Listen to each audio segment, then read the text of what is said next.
नमस्कार, active news महक में आपका स्वागत है। मैं हूं आपके साथ आरोही। देखते हैं आज की नई ताजा खबरों में क्या है आपके लिए खास। तो मामला है 5 जून 2023 का। मुंबई में मौजूद आकाशदीप अपार्टमेंट बिल्डिंग के अंदर कुछ लोगों को बदबू आना शुरू होती है। धीरे धीरे करके ये बदबू बढ़ने लगी है और सबसे पहले तो उन लोगों ने यही बात सोची कि शायद उनके घर में कहीं कहीं चूहा बिल्ली वगैरह मरा हुआ होगा।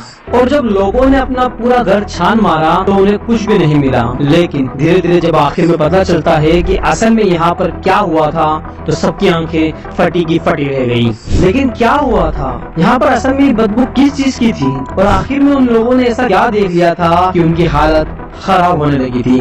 सब कुछ जानेंगे इस केस के बारे में इस वीडियो में। मुंबई के मीरा रोड इलाके में दिल्ली के श्रद्धा मॉलकर हत्याकांड जैसी वारदात को अंजाम दिया गया। मीरा रोड में महिला की हत्या के मामले में अब एक और बेहद अहम बड़ी खबर। चलिए दोस्तों, शुरू करते हैं आज का केस। तो आज की स्टोरी होने वाली है मुंबई से, जहां पर एक बिल्डिंग थी। बिल्डिंग के 7th फ्लोर पर लगभग 4 अपार्टमेंट बने हुए थे और उन 4 अपार्टमेंट में रहने वाले लोगों को 5 जून 2023 को काफी गंदी बदबू आने लगती है। उन्हें कोई अंदाजा भी नहीं था कि बदबू कहां से आ रही है। तो सबसे पहले वहां पर मौजूद लोगों ने यही अंदाजा लगाया कि शायद हमारे घर के अंदर कोई जानवर वगैरह मरा हुआ होगा। हो सकता है कि किसी चूहे की मौत हो गई होगी और एक जगह पड़ा पड़ा वो कहीं पर सड़ रहा होगा। तो 7th फ्लोर पर रहने वाले उन सभी लोगों ने पहले तो इस बात पर ध्यान नहीं दिया, लेकिन जैसे ही 6 तारीख आई तो ये बदबू काफी ज्यादा बढ़ गई और वहां पर रहने वाले उन लोगों ने ये डिसाइड किया कि हम अपने घरों की सफाई करेंगे, नहीं तो ये बदबू यहाँ पर हमारा रहना काफी ज्यादा मुश्किल कर देगी। वहाँ पर कुल 4 अपार्टमेंट थे, 701, 702, 703 और 704। वो लोग अपने घरों की सफाई भी करते हैं, लेकिन फिर भी जब ये बदबू नहीं जाती तो लोगों ने आपस में बातें करना शुरू किया कि सारी बदबू आखिर आ कहां से रही है। और 701 वाले ने 702 से पूछा, 702 वाले ने 703 से पूछा और 703 वाला जब 1 और 2 से पूछ लेता है तो वो सोचता है कि चलो 704 वाले से जाकर बात करते हैं। लेकिन जब वो वहां पर पहुंचा तो 704 वाले ने अपना दरवाजा खोला ही नहीं। पहले तो उन लोगों ने इस बात पर ज्यादा गौर भी नहीं किया और वो 6th फ्लोर पर जाकर इस बारे में पूछने लगे। तो वहाँ के लोगों ने कहा कि हमारे यहाँ तो कोई भी बदबू नहीं आ रही है। तो वो वापस ऊपर दरवाजा खटखटाने लगता है, क्योंकि पिछली बार वो दरवाजा खटखटा कर चला गया था, इस बार वो नहीं जाता है और वहीं पर खड़ा रहता है। और अब की बार वो उसके अंदर रहने वाले उस व्यक्ति से बात करना चाहता था। और इसी वेट करने के दौरान उसने ये बात फील की कि जितनी भी बदबू है वो लगभग इसी अपार्टमेंट के अंदर से आ रही है। वो दरवाजा खटखटाने के बाद थोड़ी देर वहाँ पर वेट करता है, लेकिन फिर भी किसी ने अभी तक वहाँ पर दरवाजा नहीं खोला था। लेकिन अब जब वो 704 कि सर हमारे फ्लोर पर काफी ज्यादा बदबू आ रही है और प्लीज इस बात का कोई सोल्यूशन कीजिए। लेकिन टाइम बीतता है और इस बात का अभी तक कोई भी सोल्यूशन नहीं होता है और वो बदबू और ज्यादा बढ़ने लगती है। लेकिन सोमेश ने अब तक ये बात सोच ली थी, जो भी इस घर के अंदर रहता है वो उसके साथ बात करेगा और उसके अपार्टमेंट की सफाई के बारे में उसे कहेगा। अपार्टमेंट नंबर 704 में मनोज नाम का एक व्यक्ति रहता था और जब बाहर खड़ा होकर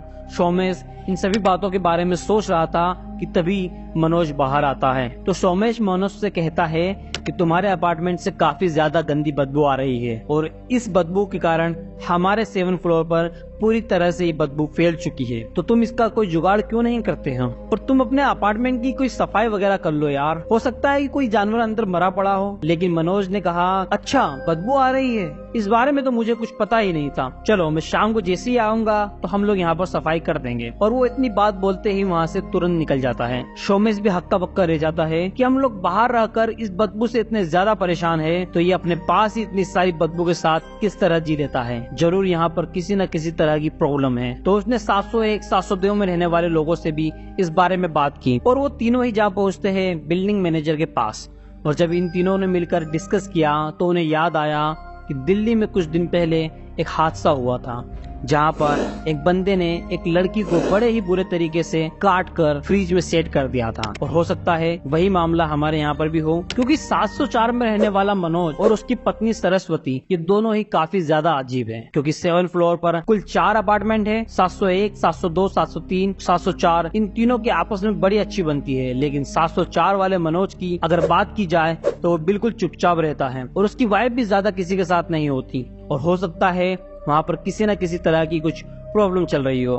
और इसी बात को ध्यान में रखते हुए उन लोगों ने पुलिस के पास कॉल कर दिया। पुलिस बिल्डिंग मैनेजर के पास आई और बिल्डिंग मैनेजर उन्हें 704 के बाहर लेकर गया। और वहाँ पर आने वाली दुर्गंध को सुनकर पुलिस वालों को अंदाजा हो गया कि हो ना हो अंदर किसी न किसी तरह की प्रॉब्लम चल रही है, क्योंकि इस तरह के वो पहले भी काफी सारे केस सॉल्व कर चुके हैं और वहाँ पर भी बिल्कुल इसी की सिमिलर बदबू आ रही थी। तो पुलिस ने वहाँ पर मौजूद लोगों की सहमति के साथ उस दरवाजे को तोड़ दिया। लेकिन जैसे ही दरवाजा तोड़कर वो लोग अंदर घुसते हैं तो पुलिस सबसे पहले तो रूम के अंदर जाती है, लेकिन जितनी स्पीड से वो लोग अंदर जाते हैं उतनी ही स्पीड से वापस बाहर आ जाते हैं, क्योंकि अंदर बहुत ज्यादा गंदी बदबू आ रही थी। पुलिस वाले बाहर आते हैं और रुमाल और मास्क लगाकर वापस अंदर जाते हैं। अंदर घुसते ही उन लोगों को पता चलता है कि सामने ही एक लकड़ी काटने वाली आरी पड़ी है और इस चीज को देखते हुए पुलिस वालों को शक होना शुरू हो जाता है और वो लोग सबसे पहले उनके बेडरूम में जाते हैं, उसके बाद बाथरूम में जाते हैं और इसी के साथ उन लोगों ने फ्रिज भी खोला। हो सकता है कि दिल्ली वाला हादसा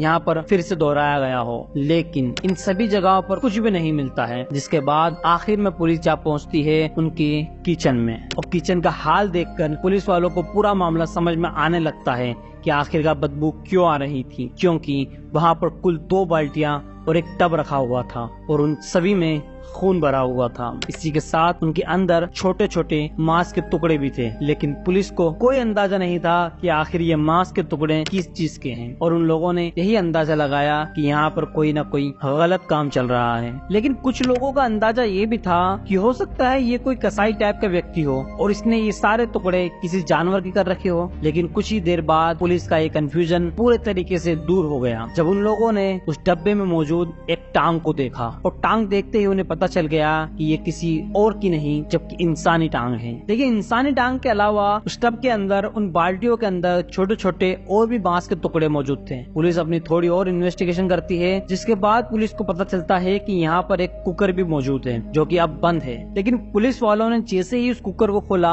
तो उन्हें पता चलता है कि इसके अंदर भी काफी सारे मांस के टुकड़े भरे हुए हैं। वहीं गैस पर एक तवा भी रखा हुआ था और उस तवे को जब ध्यान से देखा गया तो पुलिस वालों को पता चला कि इसके ऊपर भी मांस को भुना गया है। लेकिन आखिरकार ये बंदा कौन है जिसे यूं ही मार दिया गया। और इसी तरह के सवाल लेकर तहकीकात अभी पुलिस कर ही रही थी कि उन्हें वहीं पर एक कटी हुई चोटी भी मिलती है। जी हाँ, कटी हुई चोटी। और उन्हें अंदाजा हो गया कि ये जो सारे के सारे बॉडी पार्ट्स हैं, छोटे छोटे पीसेस में जो कटे गए हैं, ये किसी और के नहीं जबकि किसी महिला के हैं और उसकी ये चोटी मिल चुकी है। पुलिस वालों ने जब वहाँ पर आसपास में मौजूद लोगों से पूछताछ की तो उन्होंने बताया कि यहाँ पर एक कपल रहता है जिसमें पति का नाम मनोज और उनकी पत्नी का नाम सरस्वती है। मनोज को तो हम लोगों ने सुबह ही देखा है, वो अपने काम पर गया था, लेकिन उसकी पत्नी को देखे हुए लगभग 2 से 3 दिन बीत चुके हैं और हमें नहीं पता कि वो कहाँ पर होगी। तो पुलिस वालों ने अंदाजा लगाया कि हो सकता है ये सरस्वती ही हो, लेकिन इस बात को पूरे तरीके से तो सिर्फ मनोज ही बता सकता था, तो हम लोगों को उसे ही पकड़ना होगा। लेकिन जैसे ही हम लोग उसकी छानबीन शुरू करेंगे, उसे ढूंढने के लिए निकलेंगे, तो हो सकता है उसे पता चल जाए और वो यहाँ से रफू चक्कर हो जाए और उसके बाद तो उसे ढूंढना और भी ज्यादा मुश्किल हो जाएगा। तो पुलिस वालों ने ये प्लान बनाया कि वो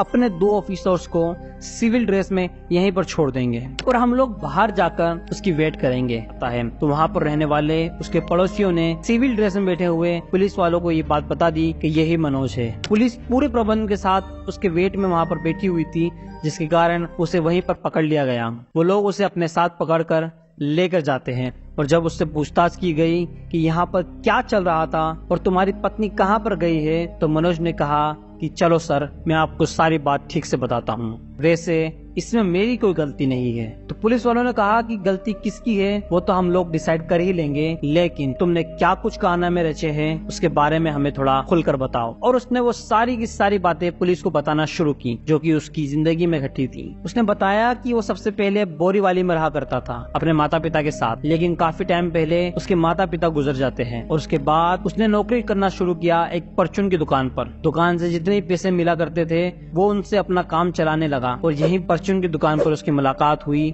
सरस्वती से। वो अक्सर उसकी दुकान पर सामान लेने के लिए आया करती थी। वो सारी चीजें इसी तरह चल रही थी कि इसी बीच उसका एक एक्सीडेंट हो जाता है। एक्सीडेंट में उसका काफी ज्यादा खून बह जाता है, जिसके बाद उसे और खून चढ़ाया जाता है और वो ठीक हो जाता है। लेकिन कुछ ही दिनों बाद वो फिर से बीमार पड़ने लगता है और जब वो हॉस्पिटल जाता है, अपना चेकअप वगैरह करवाता है, तो उसे पता चलता है कि वो HIV पॉजिटिव है। उसने अपने और भी टेस्ट करवाए और उन सभी टेस्ट में उसे अंदाजा होता है कि जब उसका एक्सीडेंट हुआ था और उसे जो वो खून चढ़ाया गया था उसी के कारण उसे बीमारी लगी है। वो इस बीमारी की दवाई लेने लगता है और फिर से अपने काम पर लौट जाता है, जहाँ पर उसकी फिर से सरस्वती से मुलाकात होने लगती है और ये दोनों एक दूसरे के काफी ज्यादा नजदीक आ जाते हैं। आखिरकार इन लोगों ने रिलेशनशिप में आने की सोची और इन्होंने शादी भी कर ली, लेकिन अब खर्चे बढ़ने लगे थे। फ्लैट तो मनोज ने अपना बोरीवली वाला फ्लैट किराए पर दे दिया, जहाँ पर उसे 35,000 रूपए महीना किराया मिलने लगा। खुद मीरा रोड पर मौजूद एक फ्लैट में जाकर रहने लगा, जहाँ पर उसका खर्चा सिर्फ 10,000 आया करता था।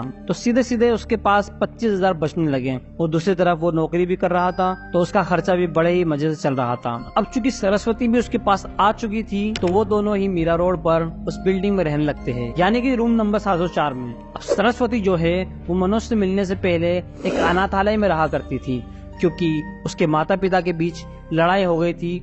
उसके बाद उसकी माँ अपनी 5 बेटियों को लेकर अलग रहती है और वहाँ पर कुछ काम धाम करने लगती है और इसी बीच उसकी मुलाकात मनोज से उस दुकान पर हो जाती है। बाद में उन दोनों के बीच में बातें हुई और आज के टाइम वो दोनों पति पत्नी बनकर रह रहे थे। उन दोनों की जिंदगी बड़ी खुशी से, बड़े आराम से चल रही थी और मनोज हर रोज अपने काम पर जाया करता था। उसका फ्लैट वाला पैसा भी उसे मिल रहा था और दूसरी तरफ वो नौकरी से भी अच्छा खासा कमा रहा था। लेकिन जिस दुकान पर वो काम किया करता था, किसी कारणों के चलते वो दुकान बंद हो गई और उसकी नौकरी चली गई। अब वो वापस अपने घर आ जाता है और उसकी वो नौकरी जाने के बाद पैसे की घर में काफी ज्यादा किल्लत आना शुरू हो जाती है और पैसों की कमी के कारण मनोज और सरस्वती के बीच लड़ाइयाँ होने लगती है। लड़ाई का एक और कारण मनोज ने ये बताया कि सरस्वती उसके ऊपर शक किया करती थी कि बाहर उसका किसी और के साथ अफेयर चल रहा है।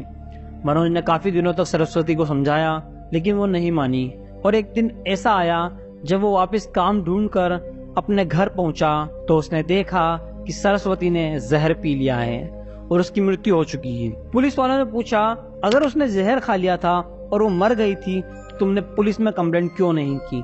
तो मनोज ने बताया कि मुझे इस बात का काफी ज्यादा डर लग रहा था कि हो सकता है पुलिस वाले इस बात को मेरे ऊपर ही डाल दे और मुझे जेल भेज दें। तो मैंने ये बात सोची कि क्यों ना मैं इस बॉडी को ही ठिकाने लगा दूं, लेकिन पूरी की पूरी बॉडी को किसी जगह लेकर जाऊंगा तो सारे लोग मुझे देखेंगे, क्योंकि मैं एक बिल्डिंग के 7th फ्लोर पर रहता हूं और भले ही मैं इसे किसी भी टाइम लेकर जाऊं, हो सकता है कोई ना कोई मुझे देख ले और उसके बाद अगर वो मुझसे पूछते हैं कि क्या कर रहे हो, किसे लेकर जा रहे हो, तो मैं कुछ बता नहीं पाऊंगा। तो मैंने यही फैसला किया कि मैं इसके छोटे छोटे टुकड़े करूंगा और उसके बाद उन्हें ठिकाने लगा दूंगा। तो मैंने सबसे पहले दुकान पर जाकर थोड़े हथियार खरीदे, जैसे कि एक हथौड़ा, एक आरी, एक पेड़ को काटने वाली कटर और कुछ और सामान भी लिया और वापस अपने घर आने के बाद सरस्वती के छोटे छोटे टुकड़े करना शुरू कर दिए। लेकिन मुझे इस बारे में भी पता था कि मैं ज्यादा से ज्यादा इसके टुकड़े कम समय में नहीं कर पाऊंगा, उससे पहले ही ये बॉडी सड़ने लगेगी। तो मैंने उसके छोटे छोटे टुकड़े करके उन्हें उबालना शुरू कर दिया और उबालने के बाद उन्हें मैं तवे पर फ्राई भी करता था। कुकर में मैं उन्हें इसलिए उबालता था ताकि उनके अंदर से बदबू ना आए। उसके बाद मैं तवे पर भी उन्हें फ्राई करता था कि इनमें से थोड़ी भी दुर्गंध बाहर न जाए। और इतना करने के बाद काफी सारे ऐसे शरीर के अंग मौजूद थे जो कि बिल्कुल लिक्विड तौर पर हो जाते हैं, तो मैं उन्हें फ्लश कर देता और इसके अलावा जो मांस के टुकड़े बचते मैं उन्हें लेकर सुबह सुबह निकल जाता। इससे पहले का कंफ्यूजन में थे कि ये कुत्ते जो कि हर रोज हमारी वेट किया करते थे रोटी खाने के लिए, आजकल हमारी रोटी सूंघते भी नहीं है। आखिर में इसका कारण क्या है? तो उसका कारण ये था कि मनोज हर रोज अपनी वाइफ सरस्वती की बॉडी के छोटे छोटे टुकड़े करके उन्हें उबाल कर तवे पर फ्राई करने के बाद उन्हें कुत्तों को वगैरह मारकर सरस्वती की हत्या की होगी। बाद में अब अपने आप को बचाने के लिए ये बात बोल रहा है कि उसने जहर पी लिया था